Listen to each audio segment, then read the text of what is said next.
Assalamualaikum warahmatullahi wabarakatuh. Saya akan membuat latihan dua untuk praktikum data mining.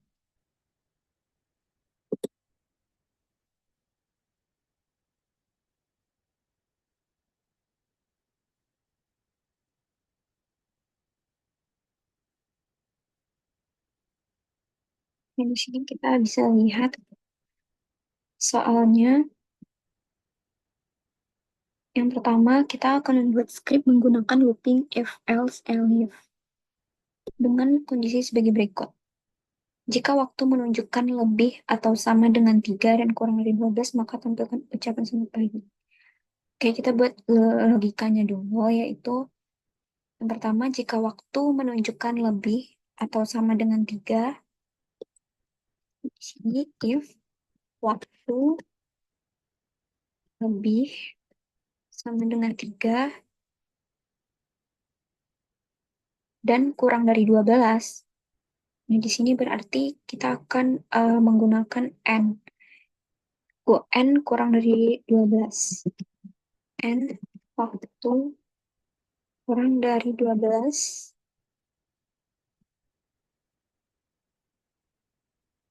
Maka tampilkan ucapan selamat pagi. Kita print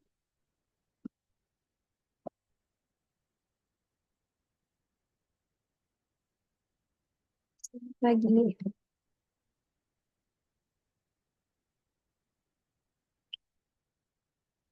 Kondisi kedua, jika waktu menunjukkan lebih atau sama dengan 12 dan kurang dari 15, maka tampilkan ucapan selamat siang. Ini sama dengan yang A, tapi cuma beda waktunya aja, sama print tampilannya.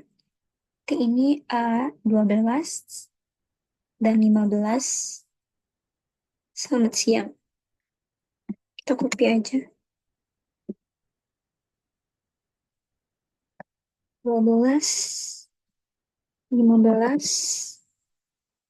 Selamat siang. Ini berarti di sini Elif. Jadi kondisi yang ketiga, jika waktu menunjukkan lebih atau sama dengan 15 dan kurang dari 18, maka tampilkan ucapan selamat sore.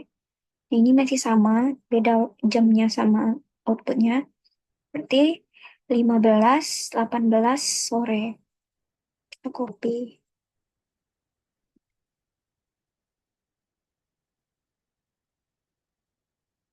15, 18 sore.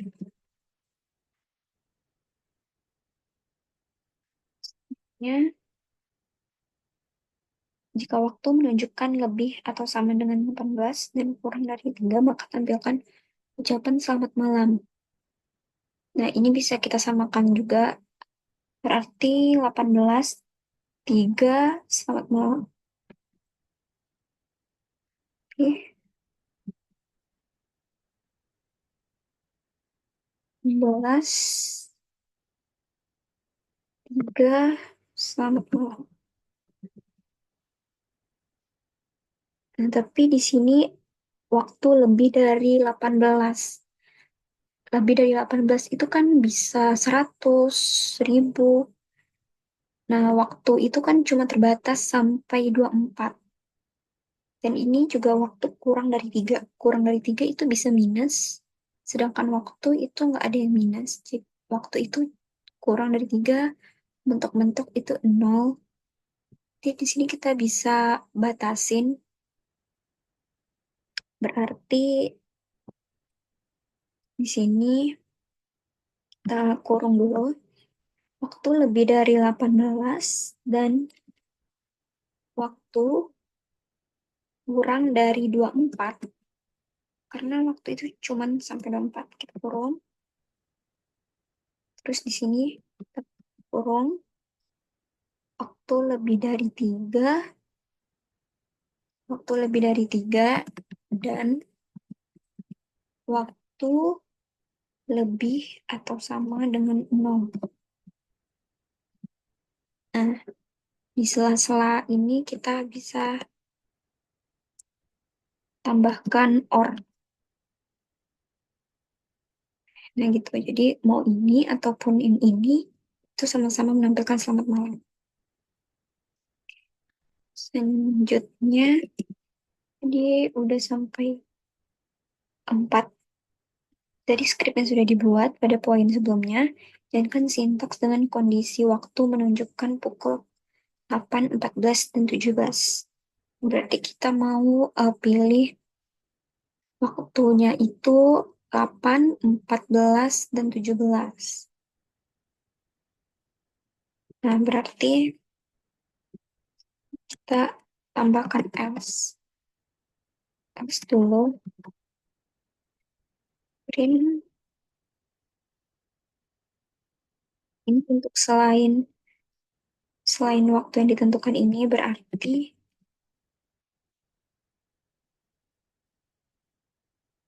waktu tidak valid.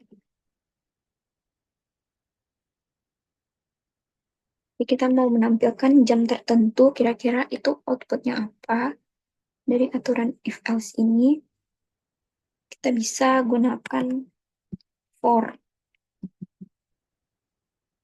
For waktu.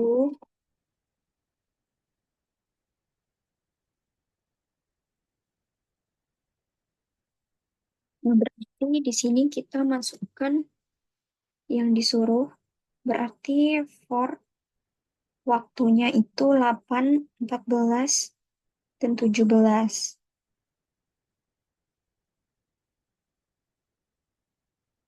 Ya, berarti sini for uh, waktu ini berarti kita menggunakan kombinasi if, elif, else, dan for. For waktu di mana waktu ini 8, 14, 17. 17.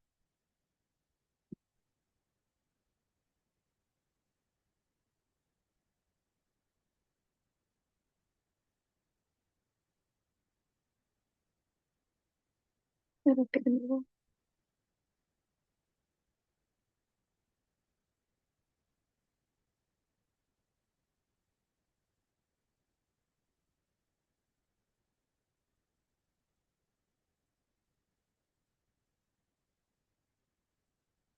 Coba jalankan. Nah, berarti untuk 8, 14, 17 itu selamat pagi, selamat siang, selamat sore. Kita bisa tambah di sini keterangan. Kalau kita mau mengambil em, nilai dari variabel di sini ke dalam string ini, bisa gunakan F di depan. Kemudian untuk jam, misalnya jam sesuai waktu yang dipilih,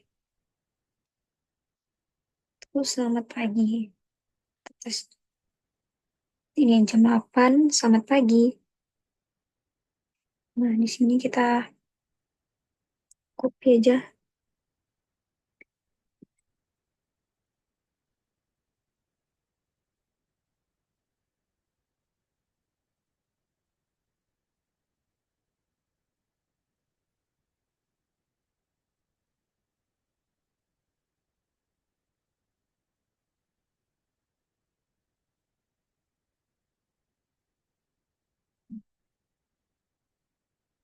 Biasanya seperti ini. Jam 8 selamat pagi, jam 14 selamat siang, jam 17 selamat sore. Kita bisa tambahkan selamat malam. Misalnya jam 22,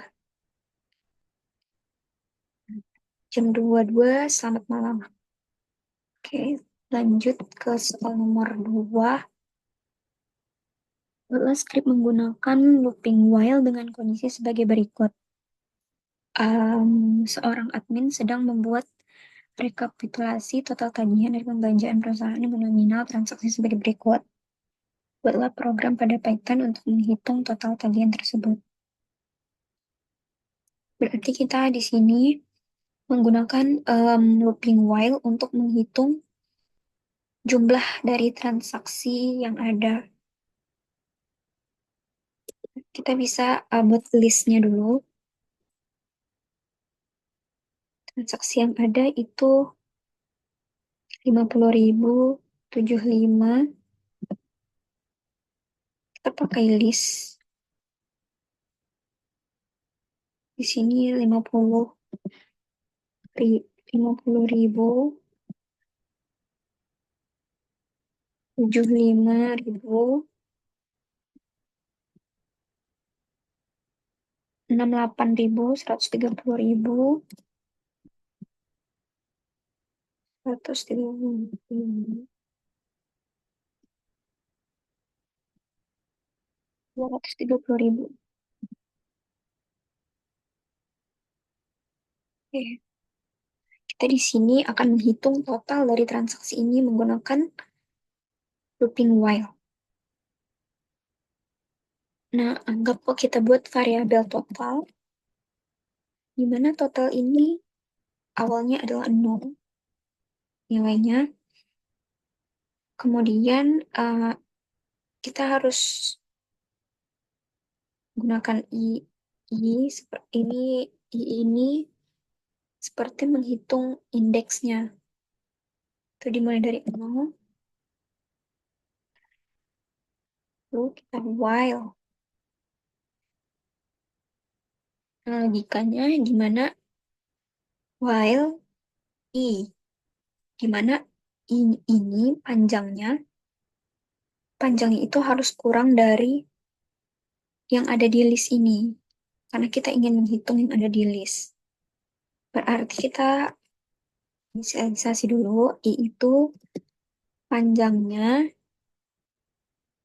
kurang dari length, itu maksudnya panjangnya kurang dari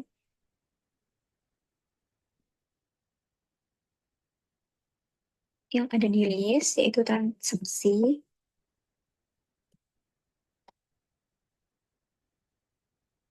yang mana eh, jika nilainya sudah sesuai dengan yang di list, kita akan mengtotalkan.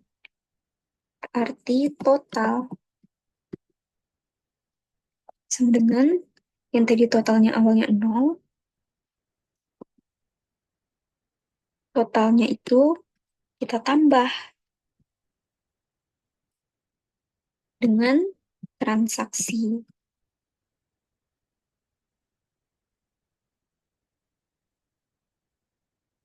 Kita menambahkannya sesuai indeks, per indeks gitu. Di mana indeksnya itu sama dengan indeks ditambah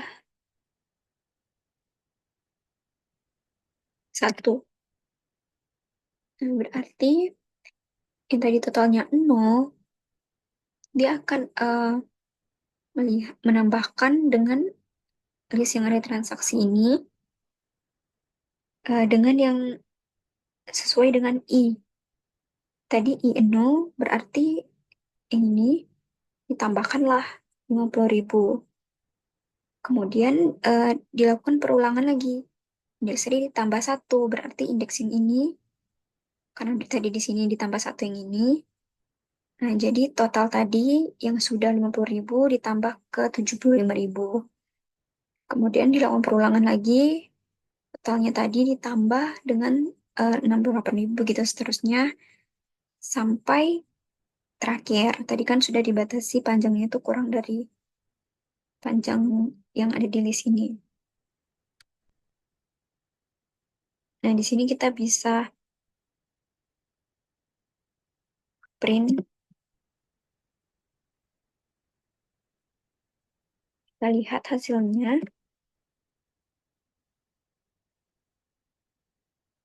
Lalu kita coba total.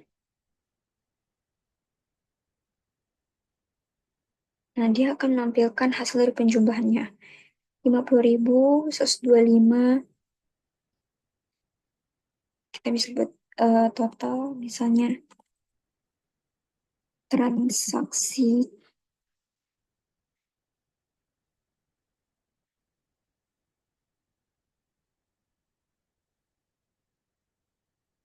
transaksi oh ini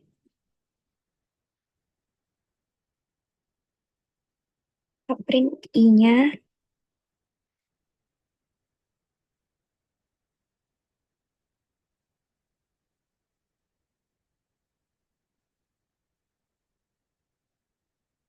kita bisa lihat di sini total transaksi yang pertama itu 50 ribu. Lalu transaksi kedua itu jadi 125. Ditambah transaksi ketiga 193. Dan total semuanya itu 553 ribu. Nah, ini karena kita ngeprintnya di dalam while tadi. Kita bisa coba print, dihapus jaraknya, terus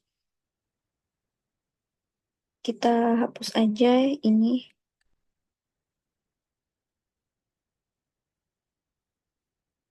total transaksi.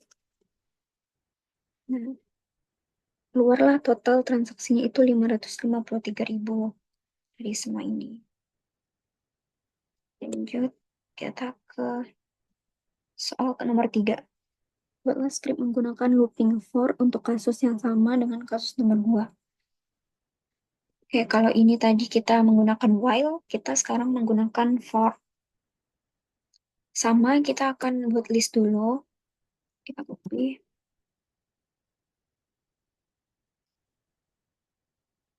Kemudian total. Kita inisialisasi variabel itu 0. Nah, kalau for itu dia lebih singkat. Kita langsung aja for.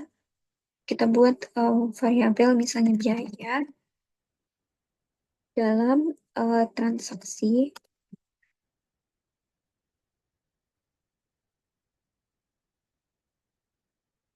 Kemudian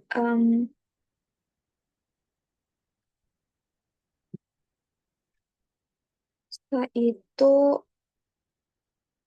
kalau sudah kita buat variabel, biaya ini dia akan menampung seluruh seluruh yang ada di transaksi ini.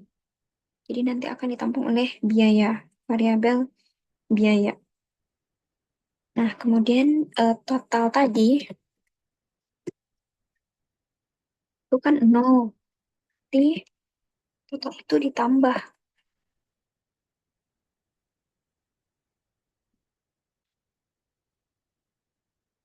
Total itu ditambah dengan biaya.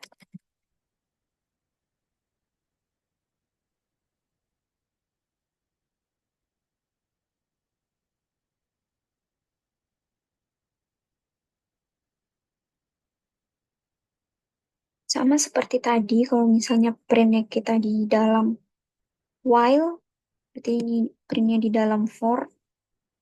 Kalau di sini berarti di luar for. Kalau di sini berarti di dalam for. Saat kita print, kita coba dulu tes total. Udah muncul 50 ribu, 125, dan totalnya itu 53 ribu. Kita bisa buat seperti tadi.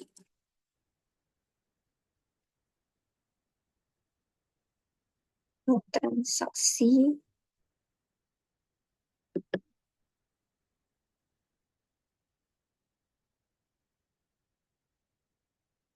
Di sini saya lupa, maaf. Nggak ada indeks.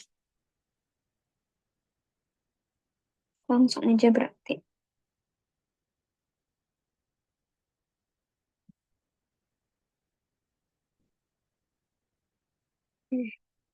Hasilnya sama, total transaksi yaitu 553 ribu.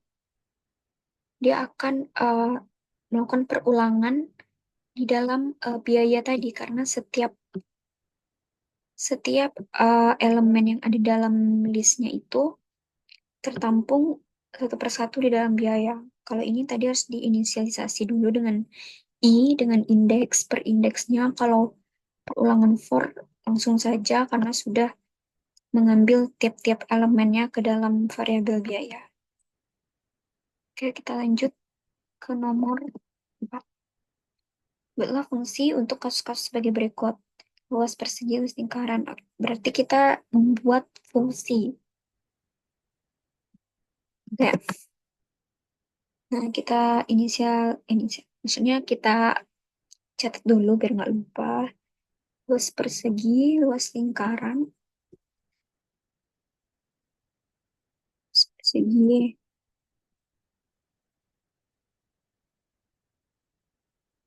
luas lingkaran. Trapesium, volume kubus.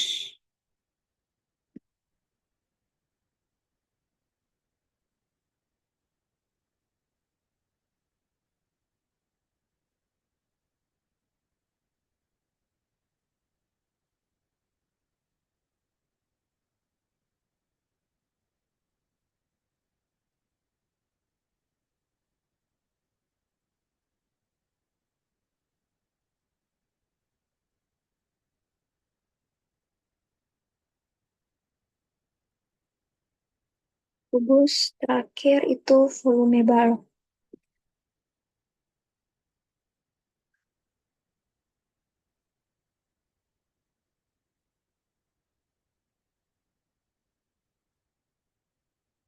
Kita udah membuat 2, 3, 4, 5 5 fungsi sesuai soal.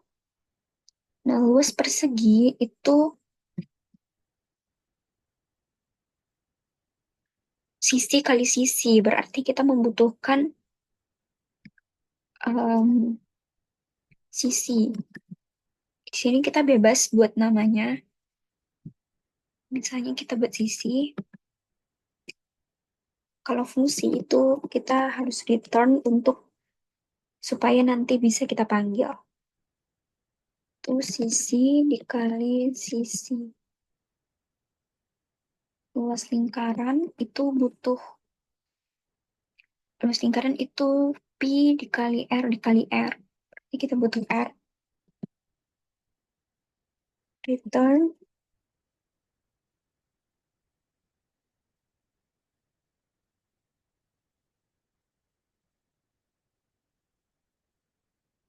trapesium itu em, jumlah sisi sejajar dikali tinggi bagi 2. Berarti butuh sisi sejajar itu anggap karena sisi sejajar itu bisa beda. Sisinya berarti anggap A, sisi atas, B itu sisi bawah, kemudian tinggi. Bagi 2. 2 nggak perlu kita tulis lagi. Return di jumlah sisi sejajar itu A ditambah B dikali tinggi dibagi 2. Dibagi ya kali 1/2 bisa juga.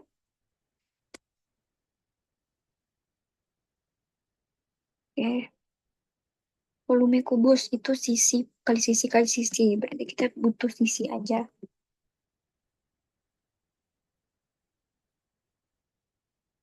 Return sisi kali sisi kali sisi. Volume balok itu panjang kali lebar kali tinggi. Kita butuh panjang, lebar, dan tinggi. Return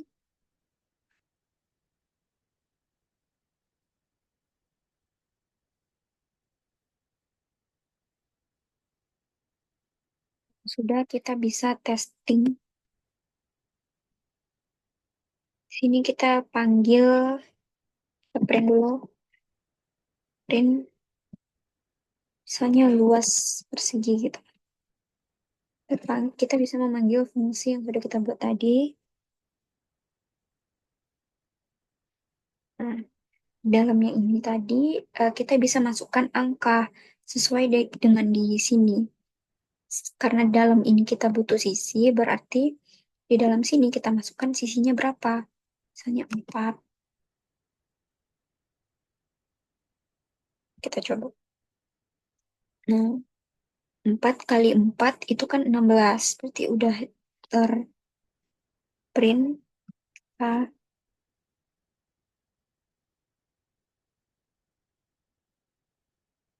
saya pasti dulu. Sini luas lingkaran.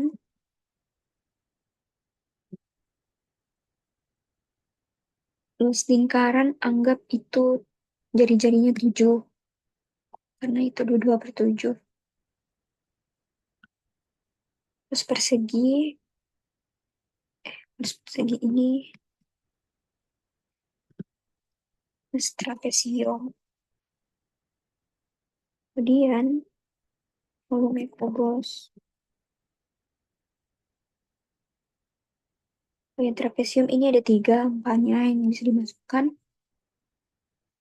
Anggaplah jumlah sisi sejajarnya itu 5, 7, kemudian tingginya itu 2. Volume kubus, anggap sisinya itu 3. Kemudian yang terakhir volume balok. Anggap sisinya, maaf. Anggap panjangnya itu 2, lebarnya 3, dan tingginya 5. Oke, di sini coba jalankan. Udah muncul hasilnya. 4 kali 4 itu 16, 22/7. Kali 7, 22 dikali 7, 154. Kemudian 5 ditambah 7, 12. Kali 2, 24. Bagi 2 itu 12. Kemudian volume kubus 3 kali 3 kali 3, 27. Volume balok itu panjang kali berkali tinggi. 2 kali 3, 6. Kali 5, 30. Oke, udah pas. Berarti kita bisa tambahkan bahan seperti luas persegi dengan sisi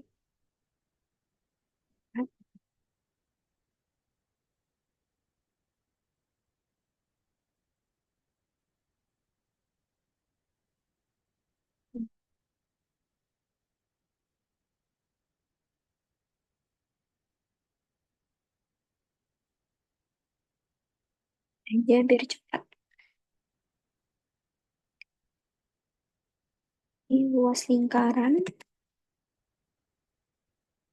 dengan panjang jari-jari.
Oke, coba jangan